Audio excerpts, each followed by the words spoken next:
Sama tamu dong. Sudah Pak, dari Bapaknya sendiri sebagai tuan rumah dari kotanya Pak. Iya.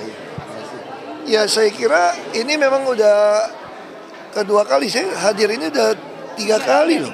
Tiga kali. Dulu dia bikin di luar. Nah saya kira ini perlu. Jadi kita kan negara yang jelas megang Bhinneka Tunggal Ika nih. Bayangkan kalau anak-anak yang beda suku, agama, punya pengalaman merantau di tempat yang keluarga yang berbeda. Ya, sehingga toleransi ini bisa timbul. Bukan slogan istilahnya mereka, tapi ngalamin. Orang bisa lihat anak-anak dari seluruh Indonesia bisa nyadari ternyata kehidupan kita tuh nggak seperti ini ya. Mungkin dulu kan dia di otaknya cuma berpikir seragam aja. Di luar keyakinan dia pasti salah. Di luar warna kulitnya pasti salah. Atau di luar sukunya pasti nggak ada yang baik. Atau di luar keyakinannya pasti nggak ada orang baik. Nah ini kan perlu kita adjust seperti itu. Bapak berencana itu nggak Pak jadi kayak keluarga Waduh, saya nggak ada waktu. Saya nggak ada waktu. Tergantung anak saya mau atau enggak. Makanya saya makanya anak bagi saya itu nggak pernah kita paksa. Dia punya kesibukan masing-masing. Misalnya dulu dia pernah tukar di luar negeri. Anak saya pernah ikut. Ternyata menurut dia oke, tapi nggak terlalu ini menurut dia gitu loh. Dia lebih senang bekerja sosial. Datang ke panti-panti, ke tempat-tempat ini dia bantu, dia lebih senang, dia lebih menikmati. Kerja seharian di sana, cuci piring segala macam dia lebih nikmatin daripada silang begitu masing-masing orang. Karena anak saya memang jarang mau suka diajak ke hotel, ke villa, ke puncak nggak suka kok. Mungkin dari kecil ya. Anak saya itu nggak gitu suka keluar, nginep di rumah nenek, siapa juga nggak gitu suka. Jadi memang udah mainnya di rumah. Untuk pelebaran jalan trotoar, kapan akan dilakukan? Kita udah beberapa tuh kita lakukan, kayak di Tanah Abang, kayak RSCM, termasuk halte-halte Grogol udah berapa udah lakukan gitu. Kamu tanya sama PU Bina Marga, saya nggak itu ingat di mana. Tapi mungkin nanti yang kelihatan tuh yang bangsa dari Monas ke HI atau Semanggi, itu mungkin lebih kelihatan. Nanti pelebaran jalan trotoar berapa kali akan digali? Saya nggak tahu. Teknisnya mungkin bisa sampai 9,5 meter loh. Bisa seperti itu.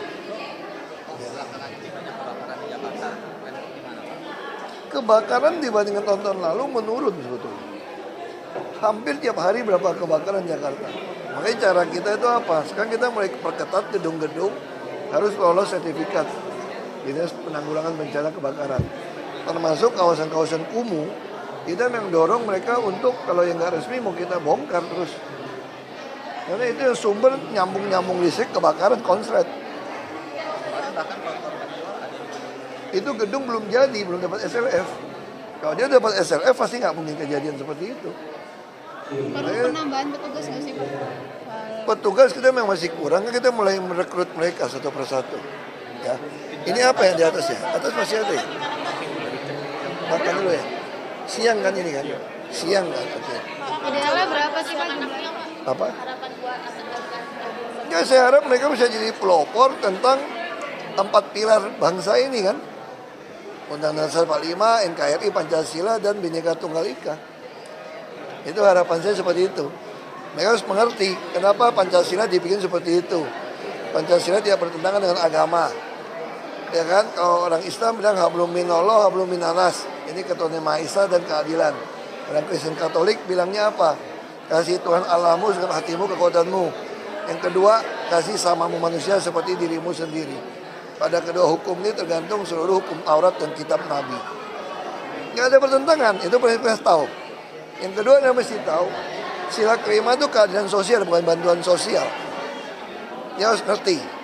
Nah itu kita penting supaya anak-anaknya pulang jadi agen-agen perubahan di sekolahnya, di kampungnya, Yang namanya konsep bernegara yang benar. Pak, tujuh Bapak siap menghadang Bapak gimana? Apa? Tujuh parpol yang termasuk dalam koalisi kekeluargaan siap. Aduh, biasa-biasa aja sih. Apakah akan menambah komunikasi politik lagi, Pak? Hah? Apakah akan menambah komunikasi politik lagi? Saya nggak tahu, itu 3 parpol yang lakukan.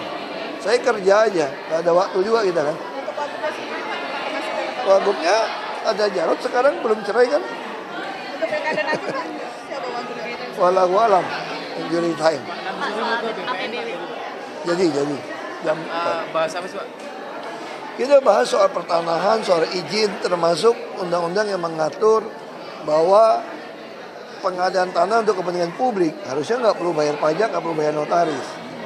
Terus kita juga pengen kerjasama dengan BPN dalam rangka apa? Saya pengen semua orang Jakarta tuh punya sertifikat deh. Kok pengukurannya mahal amat? Kalau BPHTB saya gratisin kan. Yang penting kamu punya sertifikat. Kalau orang nggak punya sertifikat gimana bisa kaya gitu loh. Selama hambatan terbesar kan bayar BPHTB. Warisan tanah nggak mampu. Kita udah lakukan nih di bawah 1 M tidak bayar PBB.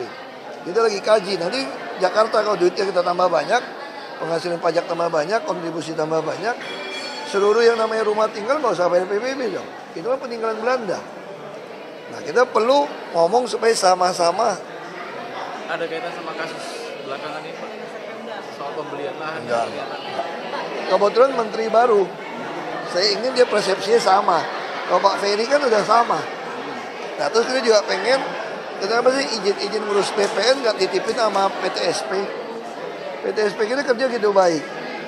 Kalau BPN mau buka kantor di seluruh Jakarta, berapa duit? Berapa banyak pegawai? Kenapa nggak titip kami aja gitu loh? Kalau kamu nggak mau titip, berarti ada apa? Kita udah jadi calon yang baik kok di DKI. Pas soal tunggakan BPJS itu kenapa sih Pak Apa? nggak dibayar? Yang tunggakan Itu masalah ada salah dari SKPD sengaja atau enggak, aku nggak tahu. Itu makanya saya bilang halus di sini mainnya. Betul kan kita udah bilangin, kamu mesti anggarin dong bayar BPJS bukan cuma gaji.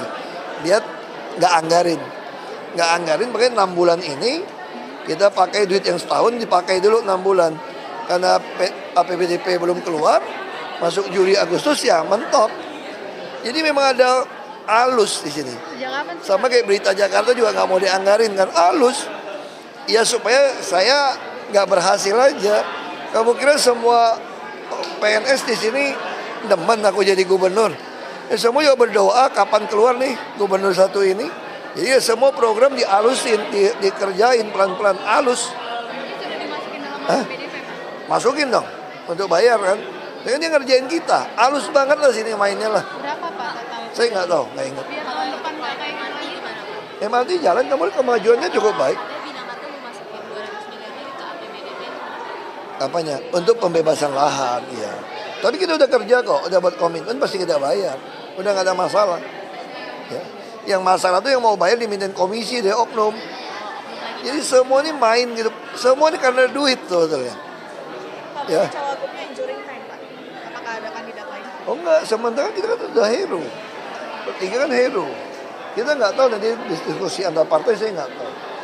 Apakah 3 parpol itu setuju? Saya nggak tahu, setuju aja. Semua terserah saya. Yang kawin saya kok masa lu ngatur-ngatur bini gua? Nggak lucu dong. Maaf, surat judicial Bapak belum masuk ke MK. Sudah masuk. Dia lagi udah pelajari akan dipanggil nanti. Pak mengingatkan tahun 2012 waktu Bapak lawan Pak Oke, Bapak menyuarakan untuk cuti juga agak cuti.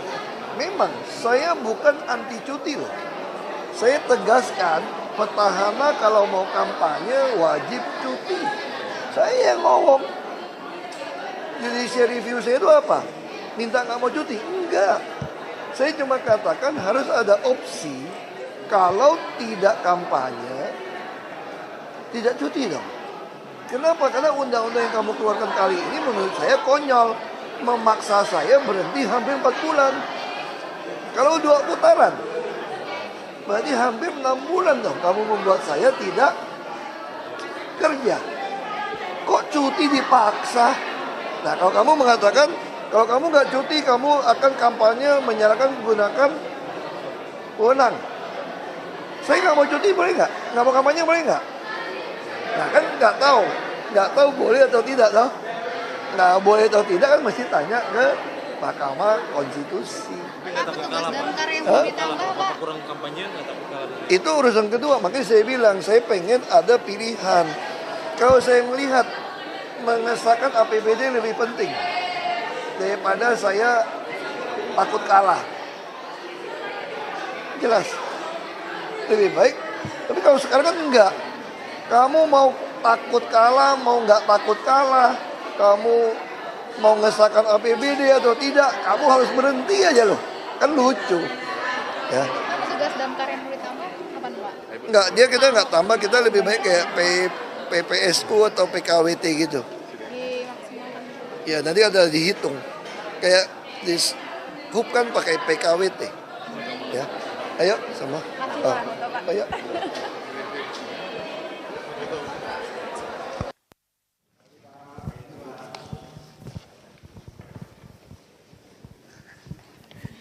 Wah, sisi kanan, sisi kiri. Pengalaman Bapak Pak, memangkas ketidakefisienan anggaran di DKI bagaimana Pak?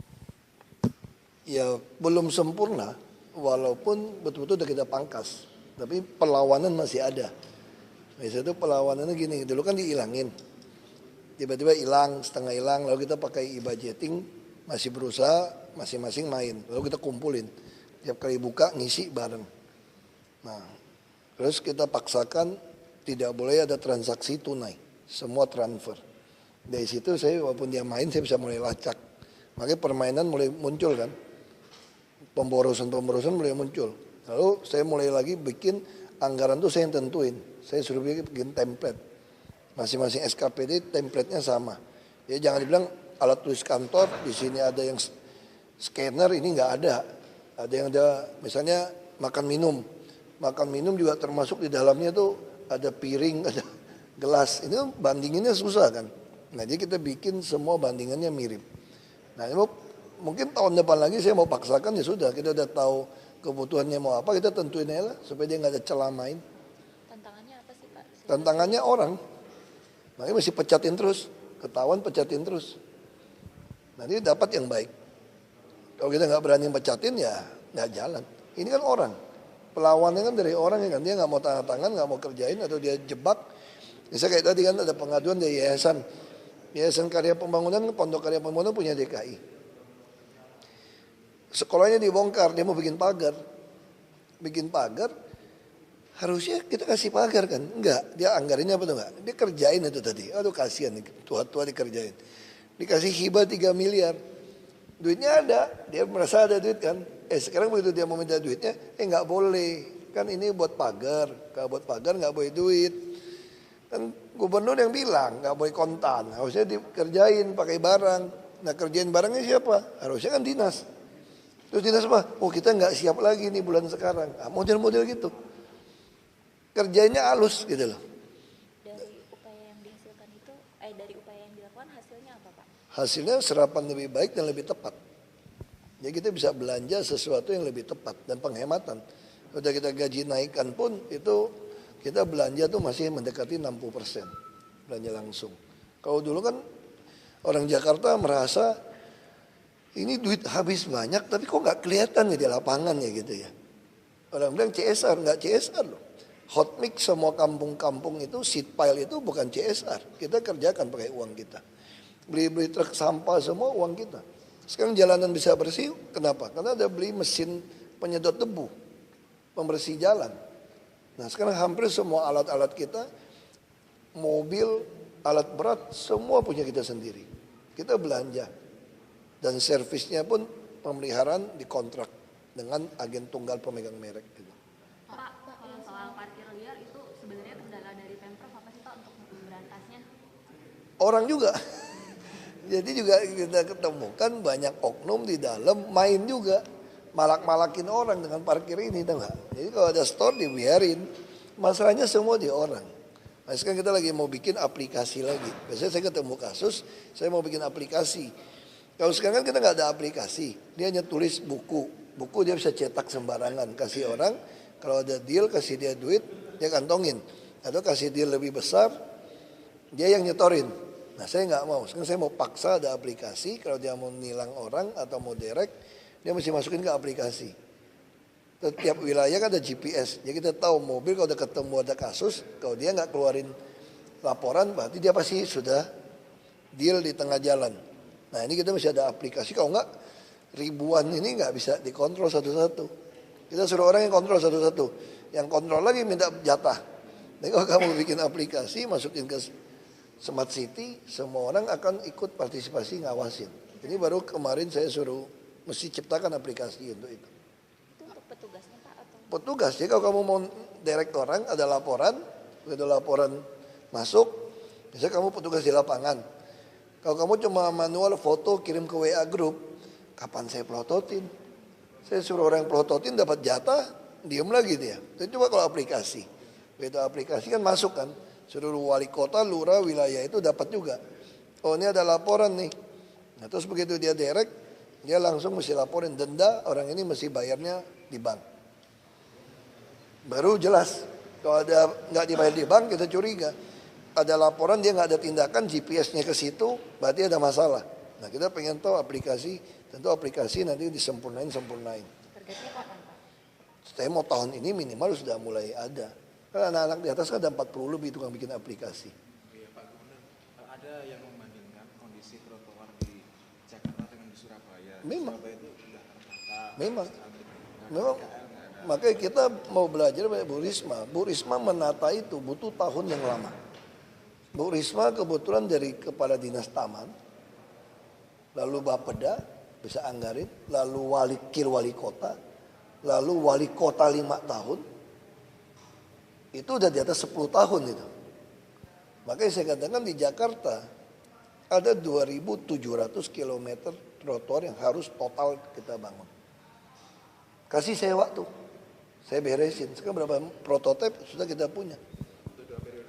Saya nggak usah ini juga tahun ini kan kelihatan sampai Oktober minimal prototipe jalan utama kamu udah lihat beda. Supaya kamu ngerti, sebenarnya ada modelnya. Masalah di Jakarta itu suka ada trotoar nggak ada ducting. Jadi orang gali kabel fiber optik, PLN semua bongkar lagi. Nah sekarang saya wajibkan bikin model, ini ada trotoar, semen aja. Saya juga nggak mau keramik, nggak mau batu alam. Itu nanti pakai main di semen, tapi ya ada juga beberapa daerah yang mesti ada resapannya. Itu yang kita bikin di Taman Pandang Istana. Itu semennya itu bisa nyerap air. Itu TrueCrete. Kita udah uji coba di Tebet juga.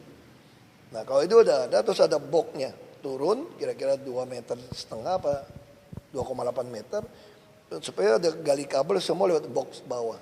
Sehingga trotoar kita nggak dibongkar lagi. Ini kita jadi bongkar lagi. Dia rapinya nggak rapi lagi konbloknya. Nah kita nggak mau lagi konblok. Nggak mau lagi dengan keramik. Kita total kita mau beresin tuh bisa 2.700 km. Jadi 2 kali Jakarta Surabaya, Surabaya Jakarta. Ya ada Surabaya kira-kira 1.300 km kan kira-kira kan. Itu kayak gitu. Memang masalah trotoar kita. Tinggal kita bereskan. Ini. Pelebaran trotoar gimana? Pelebaran sesuai jalan. Jadi misalnya ruas jalan itu tadi ada 4 jalur. Di depan jadi 3. Maka yang 1 jalur lebih ini kita akan bikin trotoar yang lebar. Supaya dia konsisten. Jadi kalau dia 3 lajur, 3 terus lajur. Kita nggak mau ada 4, 5 terus jadi 2 atau 3. Pasti macet. Karena orang kita nggak disiplin. Kalau di luar negeri dicat, kasih marka. Supaya dia konsisten. Orang kita marka dia nggak ngerti juga. Mana ada jalan dia kan. Nah sekarang kalau bikin trotoar masalah di motor. Motor pasti naik. Kita bikin penahan tiang motor. Penahan tiang motor yang naik pakai kursi roda nggak bisa masuk. Nah, mari kita ambil lagi dari Jepang, dari organisasi disabilitas, bikin yang S terbalik, yang kayak di RSCM. Ya huruf S terbalik buat pagar, kursi roda masih bisa masuk, motor nggak bisa melengkung, karena terlalu nekuk. Nah itu yang model-model itu yang kita lakukan. Kita udah punya prototipenya dari Turki, Jepang lah, kita contek Jepang. Termasuk misalnya undang-undang lalu lintas, kita lagi mau sosialisasi. Misalnya kita menderek orang yang di tempat tidak ada tanda P silang, gitu ya. Marah dia. Kok nggak ada tanda dilarang parkir, kenapa saya ditangkap? Sebetulnya undang-undang lalu lintas yang baru ya, yang keluar 2012 kalau salah itu, 2009 ya, 2000. Itu sebetulnya tuh nggak ada lagi istilahnya S coret atau silang atau P silang loh, nggak ada loh. Jadi di mana boleh parkir? Kalau nggak ada huruf P biru, berarti situ nggak boleh parkir. Terus nggak boleh stop gimana? Ini internasional. Kalau ada 2 garis line kuning atau putih, 2 line nih, biasanya itu kuning. Itu artinya kamu nggak boleh stop di situ. Makanya kita udah uji coba di terowongan Casablanca, underpass. Itu udah ada model-model yang seperti itu. Tapi ini butuh sosialisasi nih. Jadi nanti kalau mau parkir mesti ada lihat ada nggak P. Kalau ada P biru boleh parkir, kita akan pasang terminal parkir elektronik. Jadi nggak akan lagi di Jakarta tuh ada S silang atau P silang gitu. Tapi ini nggak gampang sosialisasi ini. Nah kita mesti bereskan dulu, hot mic mesti rapiin. Kamu kalau cap dulu hot mic-nya masih gini-gini kan jelek. Nah, hot mic kita keruk. Kalau di terowongan underpass kamu nggak mau pakai garuk dulu, nanti lama-lama mobil nggak lewat dong. Tinggi-tinggi. Jadi kita garuk juga. Nah kontraktor kan semua butuh waktu, hot mic butuh waktu. Tapi kita lumayan nih, jalan-jalan udah saya kira udah lumayan PU kerjanya cepet. Pak, soal lahan bermasalah Kejari kan minta ada audit dari BPKD ke aset-aset provinsi. Ya makanya nanti sore kita udah audit, udah lakukan. Makanya nanti sore saya mau samakan persepsi ke ATR BPN, Pak Sofian Jalil. Nanti sore jam 4 saya ke sana, kita mau samakan persepsi nih. Saya tidak mau lagi aset DKI digarong oleh oknum ada di BPN karena dia atau salah dari bagian kami, oknum kami yang nakal. Memang sudah ada fasum-fasos, dia nggak mau catat. Jadi rata-rata yang digarong itu adalah kewajiban pengembang kepada kami yang tidak disertifikatkan. Kalau sekarang gampang, saya wajibkan sertifikat nama kami baru kasih. Kalau nggak usah ngomong deh. Nah kalau dulu kan bisa setengah digarong, nggak dilaporin. Lalu karena orang dalam bisikin terus digarap. Jadi di sini tuh ada mafia memang spesial ngebiayain kayaknya sertifikat kayaknya.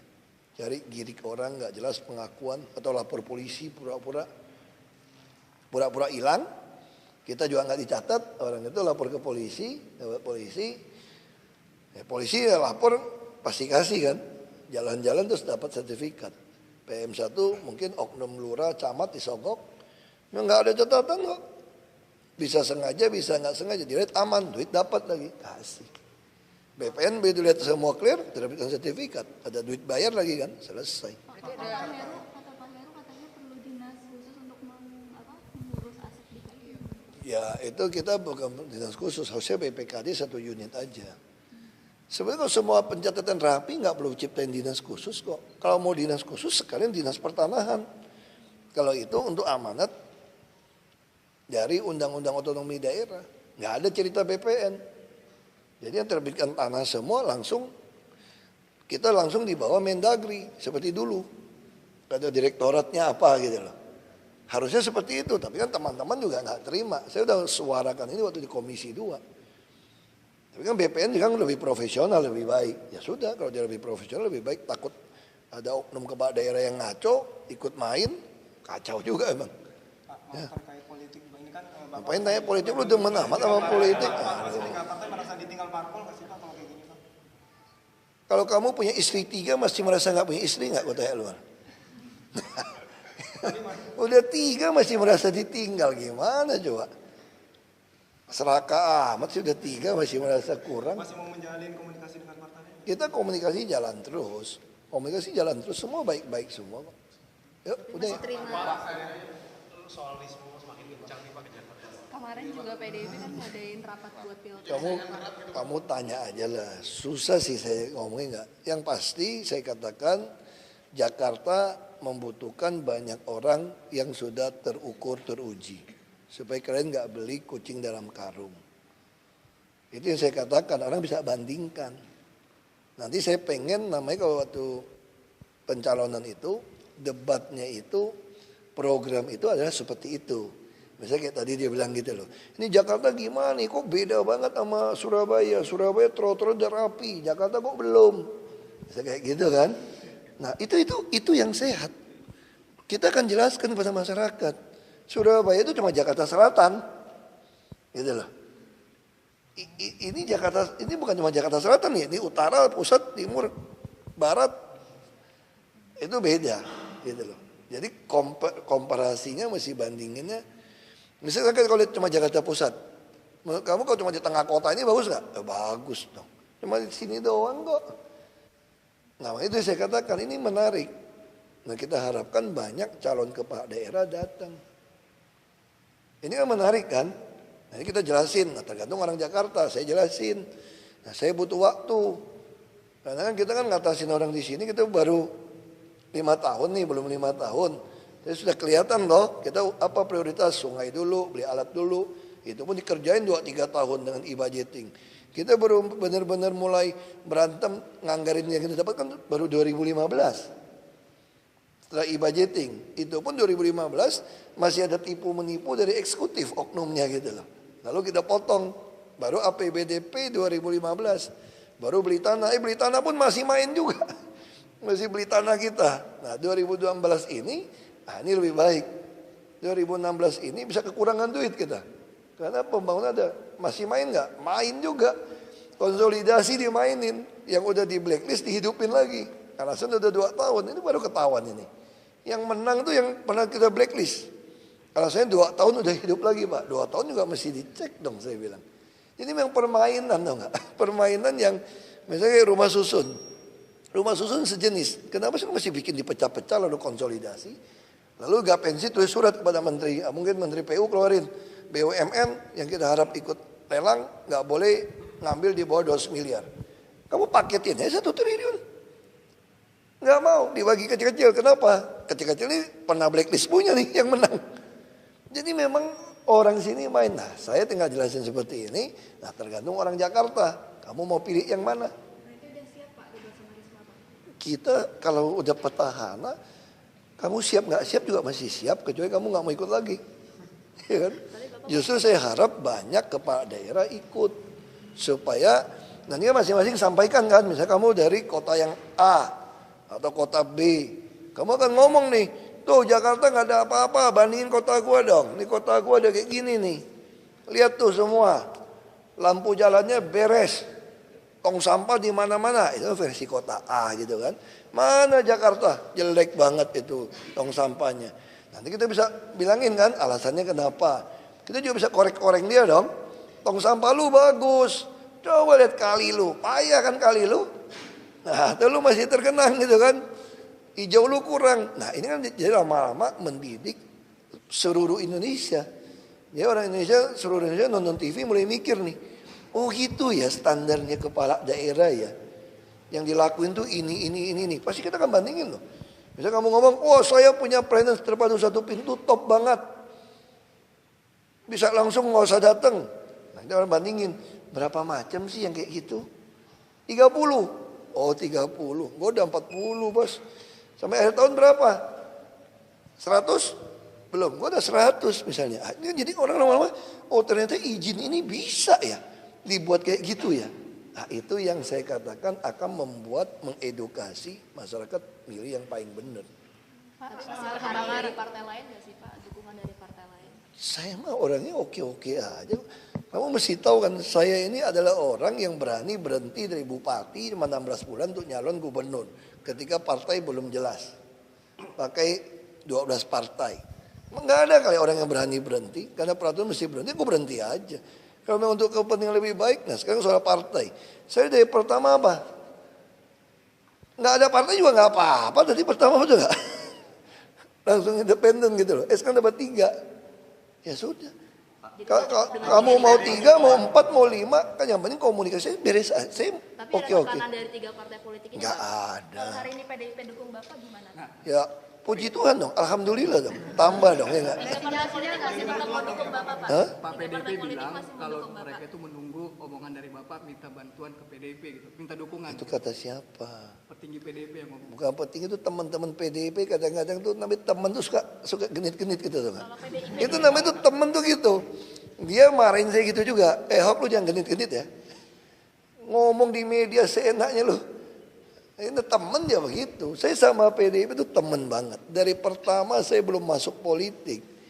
Dari habis sebelum Pak Harto turun, waktu PDI-nya Suryadi yang ikut, saya sudah bersama PDI yang jadi PDI Perjuangan. Saya pertama dari dulu. Tahu nggak? Jadi dari dulu seperti itu. Kalau PDIP dukung Bapak, 3 parpol masih tetap mau dukung Bapak juga? Oh pasti dong. Kalau masa 3 parpol kan komunikasi terus dengan teman-teman PDIP. Tapi kalau soal calon wakil, 3 parpol ini tahu betul bahwa saya ini sama PDIP dekat banget. Dekat banget, mereka tahu banget. Jadi sebenarnya tinggal menunggu waktu aja kapan PDIP. Kan kita kan memang pemain injury time. Ya kan? Kamu tahu nggak waktu 2012 kapan Ibu Mega putusin saya? Semua orang nggak pernah kepikir Ibu Mega memilih saya mendampingi Pak Jokowi. Sampai Gerindra pun udah membuat surat dukungan Jokowi Deddy Miswar loh. Serius ini. Jam 1, jam 3 mau mendaftar ke KPUD, Ibu Mega bilang Ahok. Pak Jokowi aja syok. Banyak Ahok ini. Saya masih di DPR, panggil saya datang. Telepon saya, datang nih. Ibu Mega putusin Pak Cahyo waktu itu. Ibu Mega bilang kamu yang dampingi Pak Jokowi. Aku lagi benar Pak? Benar udah datang ke kantor. Udah datang. berarti masih sama Jarod masih ada Pak? juga Pak. Kan masih pendaftaran 19 sampai 21 September ya enggak? Ini aja belum 17 Agustus. Jadi kalau belum 17 ke 19 masih sebulan lebih dong. Ke 21 lewat lagi dong. Pak, kalau 3 parpol aja ya Pak PDIP deklarasi. Saya nggak tahu. Kamu tanya sama Masih ada Pak. peluang Saya nggak sama Pak tahu. Jarod nggak sih Pak? Peluang gimana orang masih sama Pak Jarod kok? Coba.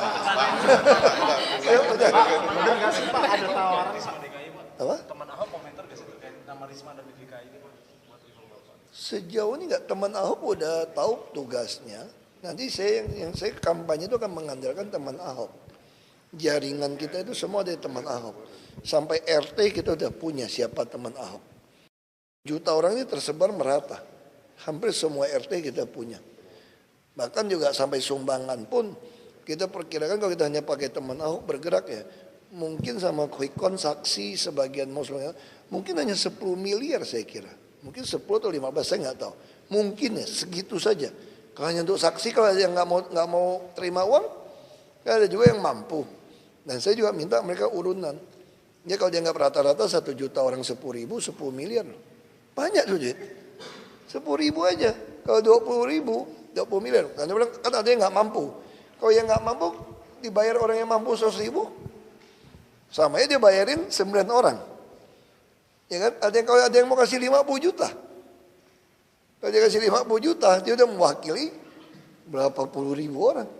Jadi saya mau tahu. Saya justru mau coba, kalau ada resmi maju kan, dia tetapkan kan ada rekening bank. Saya pengen tahu dapat sumbangan transfer berapa. Menarik kan? Tapi ada komentar ya Pak sejauh ini sama nama-nama pesaing Bapak gitu. Kayak model. Aku sih dari dulu aku demen banyak orang ikut yang bagus. Kalau ada gubernur yang lebih baik dari saya, aku juga boleh pensiun kan. Enak juga kan. Pak, benar nggak sih Pak PDIP menawarkan Pak Ahok jadi kadernya untuk dapat dukungan? Gitu. Kalau dari kader mah dari dulu. Pertama kali minta saya masuk partai politik. Itu setelah PDI Perjuangan ada, lawan PDI-nya Suryadi dulu ya. Itu Bang Taufik Kemas. Telepon saya langsung. Nah sekarang yang saksi tadi siapa? Gubernur Babel, Rustam Effendi. Itu orang Belitung, Jakarta. Dia yang telepon saya. Hok, dicari Bang Rustam, Bang Taufik. Kenapa Bang? Dia bilang, minta kamu jadi ketua DPC Belitung Timur, PDI Perjuangan. Dia bilang, aduh enggak deh. Aku kan bukan orang partai, kita bisnis kok. Jadi makanya saya hubungannya baik, tapi saya nggak pernah pegang kartu. Nah, terakhir 2009, waktu itu bukan 2009 loh. Waktu itu saya ikut 2009 ya, berarti 2004, 99, tahun 99 ditawarin caleg DPR RI wakilin Belitung, karena dulu sistem distrik, wakilin PDI Perjuangan. Tahun 99, waktu itu juga nggak minat saya politik. Ya terus naik sampai 2004 saya tawarin enggak, saya bilang saya pakai partai baru deh. Saya semua permisi sama Bang Taufik kok. 2016 ini ada tawaran lagi kok masuk PDIP. Ya selalu kan saya terbuka kapanpun mau masuk PDIP, tapi beliau udah tahu saya nggak mau masuk partai lagi. Oh, Bapak nggak mau masuk PDIP, Pak? Sementara Bapak Nggak mau masuk partai lagi. Kan udah dulu kan permisi. Waktu Golkar permisi. Waktu PIB juga saya permisi ke Bang Taufik, Golkar permisi, terus waktu Gerindra, orang Gerindra ngomong, masa dua PDIP, satu bagi kami dong. Nah, saya juga permisi, ya udahlah aku ambil kartunya Gerindra lah. Waktu dalam VW Karavan itu Bu Mega Enggak, Bu Mega udah tahu. Bu Mega udah ngomong kok, Ahok kan nggak mau terima KTA kita kan. itu ngomongnya. Makanya kan wakilnya mesti PDIP dong. Ya kan, misalnya kalau ke PDIP gampang Bu, Pak Heru aja suruh masuk. Enggak, kan gue bilang kan kalau memang nggak mau Jarot, mau Heru ya Heru aja suruh masuk PDIP kan. Sama kan. Cuma yang jadi susah jawaban gini, emang Jarot ada salah apa? Nah, kan kamu kalau mau lapor ke misal mertua gitu kan, emang anak gue salah apa lu? Sampai lu balikin ke rumah gue, nah, kan bisa gitu tau. kalau 3 partai maunya? 3 partai mau oke-oke ya, terserah saya. Terserah mereka ngomong lah ya. Ya. Mafia daging nanti kita mau, saya udah minta waktu minggu depan ketemu Menteri Perdagangan sama Mentan. Saya akan bawa Dharma Jaya Food Station sama Pasar Jaya. Untuk kita duduk bersama untuk supaya sembako ini bisa kita atasi. Bukan hanya soal daging saja. Optimis Pak itu. Optimis. Optimis kalau kita duduk bareng, optimis lah. Ya, terima kasih. Aduh ya Allah deh. Tampar.